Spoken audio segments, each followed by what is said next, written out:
வணக்கம். வாழ்க வளமுடன். சிறு கதைகள் மூலம் மனத்தெளிவை கொடுப்பது, மன அமைதியை கொடுப்பது, வாழ்வியலை கற்றுக்கொள்வது என்ற தொடரில் இப்போ நம்ம பார்க்க போகிறது ஒரு சின்ன கதை. அந்த கதையை சொல்கிறேன். ஒரு பெரிய பணக்காரர், அவருக்கு திடீரென்று தான் ஞானியாக வேண்டும் என்று ஆவல் பிறந்தது. கண்டதையும் கற்க பண்டிதன் ஆவான் என்கிறது ஒரு பழமொழி நம்ம ஊரில் சொல்லுவாங்க. அதனை அவன் கடைப்பிடித்து இலக்கண இலக்கியங்கள் கற்க முடிவு செய்தான். ஏராளமான நூல்கள் தெரிவிக்கப்பட்டன. ஆன்மீகம், தெய்வீகம், வேதாந்தம், சன்மார்க்கம், இதிகாசம், காவியம், காப்பியம் போன்ற அனைத்தையும் படித்தான். அவை மூலம் ஓரளவு உலக ஞானத்தை அவனால் பெற முடிந்தது. ஆனால் உலக அளவில் பிரசித்தி பெற்று பேசப்படும் ஜென் பற்றி மட்டும் அவனால் தெரிந்து கொள்ள முடியவில்லை. அதாவது ஜென் தத்துவங்களை. ஜென் தத்துவங்கள் ஒரு மாதிரி குழப்பமாகவே இருக்குதே என்று சொல்லி குழம்பிட்டு இருந்தான். ஒரு நல்ல ஜென் குருவிடம் சென்று ஜென் பற்றி கேட்டால் அவர் தெளிவாக விளக்கக்கூடும் என்ற யோசனையில் அவனோட செக்ரட்டரி சொல்கிறாங்க, இந்த மாதிரி செஞ்சு பாருங்கன்ட்டு. ஜென் தத்துவங்களை போதிப்பதில் சிறந்தவர் யார் என விசாரித்து ஒரு குருவிடம் போகிறார்கள். செல்வந்தனை, அந்த பெரிய பணக்காரர், அவனை வணங்கினான்.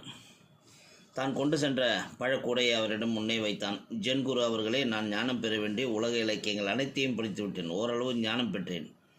ஆனால் ஜென் தத்துவங்கள் மட்டும் எனக்கு புரியவில்லை, ஒரேடியாக குழப்புகிறது. அவற்றை தாங்கள் தான் எனக்கு விளக்கி சொல்ல வேண்டும் என்று கேட்டுக்கொண்டான். சொல்கிறேன். ஜென் தத்துவம் முதலில் நமக்கு என்ன சொல்கிறது என்றால், சற்று பொறு, நான் சிறுநீர் கழித்து விட்டு வருகிறேன். எழுந்து போயிட்டார். சொல்கிற மாதிரி ஆரம்பித்து, சற்று பொறு, நான் சிறுநீர் கழித்து விட்டு வருகிறேன் என்று சொல்லி எழுந்து போனார் குரு. இதை கேட்ட செல்வந்தனுக்கு தர்ம சங்கடமாக போயிட்டது.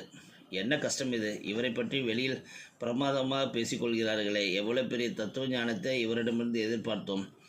இவர் என்னடாவென்றால் ஒரு பாமரன் சர்வசாதாரணமாக சொல்லிவிட்டு போகும் மாதிரி சிறுநீர் கழித்து விட்டு வருகிறேன்னு போகிறாரே. ஒரு மேதை இதையெல்லாமா சொல்வார்? வெளிப்படையாக பேசுவார். எதிராளிகள் முகத்தை சுழிப்பார்களே என்று எண்ண மாட்டாரா?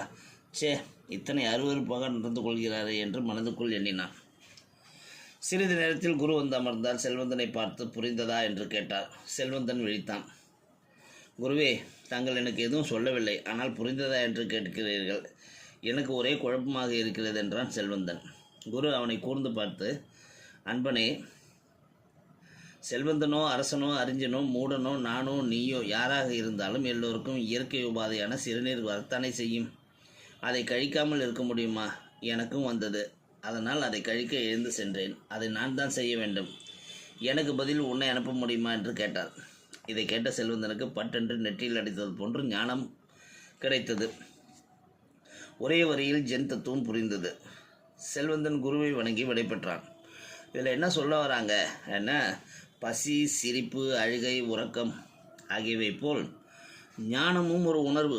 அடுத்தவரின் உணர்வை எப்படி நாம் பெற முடியாதோ அது போன்று அடுத்தவரிடமிருந்து ஞானத்தையும் நாம் பெற முடியாது. நம் வாழ்வை நிர்ணயிப்பது நாம் தானே தவிர அடுத்தவர் இல்லை. அதனால் ஞானம் அடுத்தவர்கிட்டருந்து கிடைக்கும். 1 கிலோ ஞானம் கொடுங்கலாம் கேட்க முடியாது. அது ஒரு உணர்வு. அது நமக்குள்ளே ஊறணும். அது நமக்கான உணர்வாக இருக்கணும். அதாக சொல்கிறது தான் இந்த கதையோட சாராம்சம். அதனால் ஞானத்தை தேடி அதை வாங்குவதற்கு அலையாதீர்கள். வாழ்க வளமுடன். நலமே சூழ்க.